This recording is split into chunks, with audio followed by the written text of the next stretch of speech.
Christmas అనగానే మనందరం చేసే పని ఏంటంటే ఇంటిని శుభ్రాలు చేసుకుంటాం, ఇంటి మీద ఒక నక్షత్రాన్ని పెడతాం, చక్కని సంబరాలు ప్రారంభించుకుంటాం, ఇంట్లో మంచి పిండి వంటలు చేస్తాం. ఏదో రక్షకుడు పుట్టినాడని క్రిస్మస్ చేసుకుంటున్నామని సంబరాలు చేసుకుంటున్నాం, మంచి మంచి కార్యక్రమాలు పెట్టుకుంటున్నాం. దీంతో నీ క్రిస్మస్ అయిపోయిందా? నీవు అలంకరించిన నీ ఇంటిని బట్టి, చేసుకున్న పలహారాలని బట్టి నీ హృదయం సంతోషిస్తుందా? నీ మనస్సులో ఒక ఆదరణ అనేది నీకుందా? మనస్సులో ఒక నెమ్మది అనేది నీకుందా? కొత్త వస్త్రాలు వేసుకున్నంత మాత్రం నీ కలవరం తొలగిపోయిందా? ఇంటిని అలంకరించుకున్నంత మాత్రం నీ గుండెల్లో ఉన్న వేదన తొలగిపోయిందా? ఇంకా ఏం చేసుకుంటావు క్రిస్మస్ అని? ఒక కేక్ కోస్తే మాత్రం అయిపోయిందా?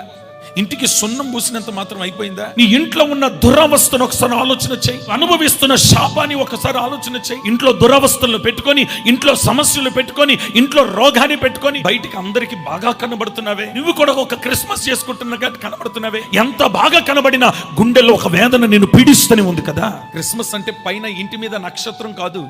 క్రిస్మస్ అంటే ఇంటిని శుభ్రంగా అలంకరించుకోవడం కాదు. క్రిస్మస్ అంటే ఒంటి మీద వేసుకున్న బట్టలు కాదు. క్రిస్మస్ అంటే ఏంటో తెలుసా? నీ ఇంట్లో సమాధానం ఉండడమే క్రిస్మస్. నీ ఇంట్లో ఆరోగ్యం ఉండడమే క్రిస్మస్. ఇంట్లో నెమ్మది ఉంటే అదే క్రిస్మస్. ఇది క్రిస్మస్ అంటే.